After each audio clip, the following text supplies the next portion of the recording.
Aujourd'hui, direction la Champagne, chez la maison Ruinart, une maison qui a été fondée en 1729, qui est sans doute la première maison de Champagne qui n'a jamais existé, fondée par Monsieur Ruinart, qui était marchand de tissus et qui a vu une opportunité de créer une maison de vin suite à un arrêté de Louis XV qui autorisait le transport du vin en bouteille. Voilà, avec peu de choses, on crée une entreprise et qui perdure maintenant depuis quasiment 3 siècles. Et cette maison Ruinart aujourd'hui est dans le giron de LVMH. C'est une des très belles boutiques de champagne, très connue pour ses champagnes hautement qualitatifs, qui à l'origine, lors de sa fondation, était basée à Épernay, mais très peu de temps après, s'est installée à Reims, qui est la grande capitale de la Champagne. Donc aujourd'hui, nous allons déguster un Ruinart blanc de blanc, donc sans année, qui est en fait réalisé avec des vins de réserve, avec une année principale et puis des vins de réserve. Blanc de blanc parce que tout simplement le champagne, logiquement, c'est un assemblage de plusieurs cépages. Les plus connus, ce sont le chardonnay donc en blanc et le pinot noir et le pinot meunier en rouge. Là, on est sur du blanc de blanc exclusivement, c'est-à-dire un champagne blanc peut contenir du pinot noir et du pinot meunier. Là, en l'occurrence, il n'y a que du chardonnay, donc on est vraiment tout blanc. Voilà. Alors, le chardonnay est donc un cépage, c'est le cépage blanc par excellence, qui produit souvent des champagnes extrêmement fins.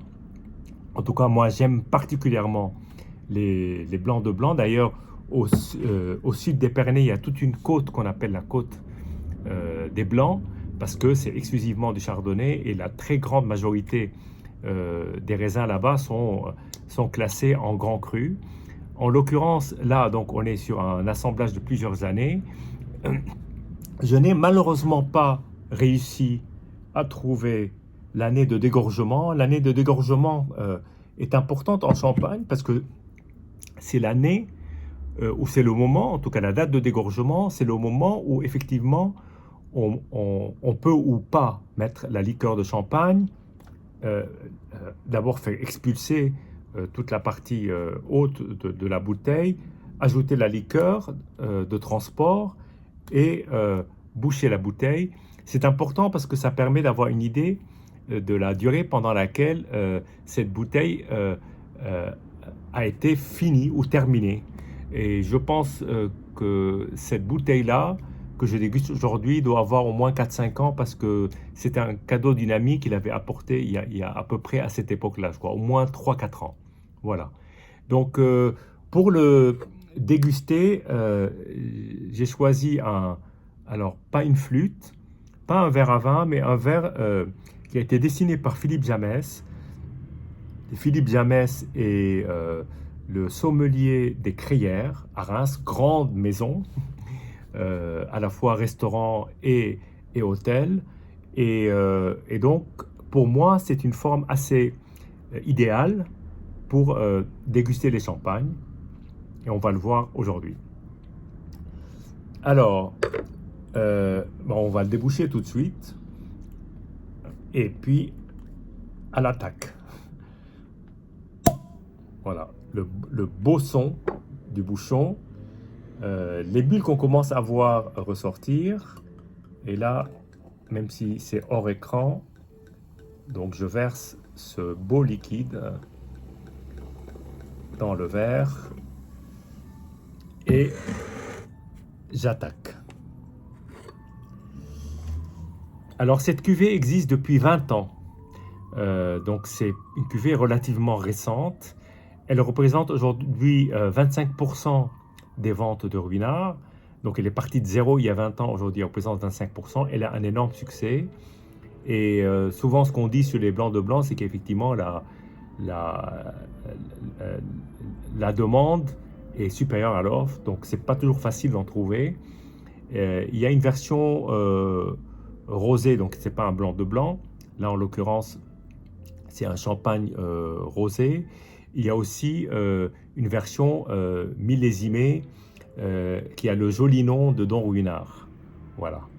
Alors, il faut savoir que le chardonnay a été introduit dans la maison Ruinart à partir de l'après-guerre.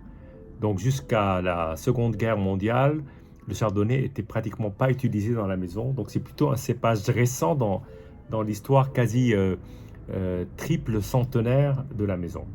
Alors, déjà, une très très belle robe. J'entends par là que les bulles sont d'une très grande finesse, d'une très belle régularité. Je vais enlever un peu de buée pour qu'on puisse voir. Et, euh, et c'est vraiment des bulles extrêmement fines, comme des petits colliers de perles, signe en général d'un très beau champagne. La couleur est plutôt légèrement dorée, une très belle couleur. Alors il faut savoir que le chardonnay est très sensible à la lumière. Donc là, c'est comme la cuvée cristal de Roederer. La bouteille est transparente. Par contre, elle est livrée dans un étui en carton.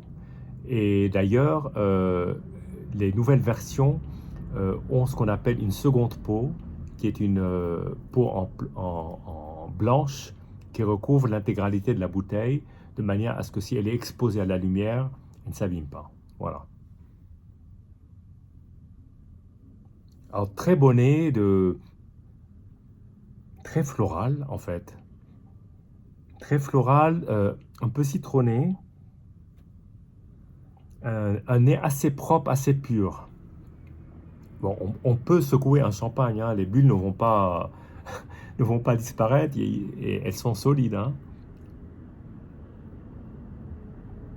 Là, c'est vraiment un nez d'une belle pureté. En tout cas, très frais et très agréable.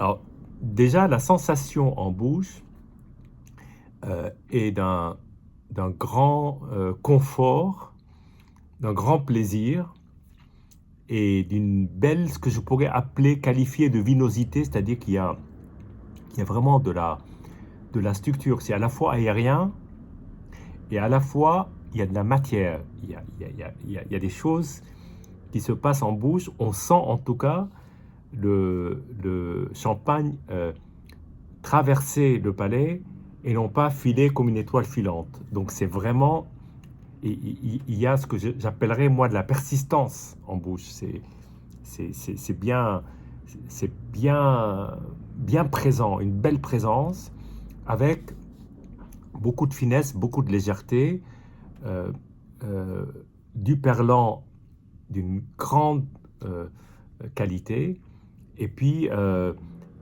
un développement en bouche qui va jusqu'à une fin en bouche légèrement briochée, légèrement toastée. Je ne sais pas si ça passe dans le bois, mais en tout cas, il y a ce côté légèrement brioché, très agréable, vraiment très beau. Je vais le regoûter.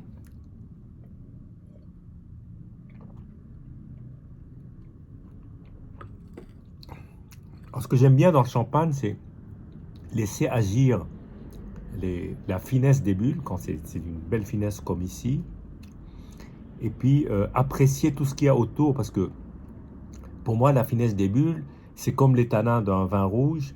Si ça tapisse la bouche et ça permet davantage apprécier, c'est là où il y a un vrai plaisir. Si en revanche, c'est tellement présent, un peu comme un soda, et qu'on n'arrive plus à reconnaître ou à identifier ce qu'on ressent en bouche, là c'est vraiment dommage. Ce n'est pas le cas ici. Là, on est face à un très très beau vin. Alors je dis vin parce que souvent on dit un champagne, les vins et les champagnes, on commence par un champagne. Non, pour moi, un champagne est un vin, d'ailleurs, qui peut se déguster à table, ce que nous n'allons pas manquer de faire, parce que là, c'est une bouteille, donc on va peut-être pas euh, pouvoir uniquement la déguster à l'apéritif, donc on passera à table avec.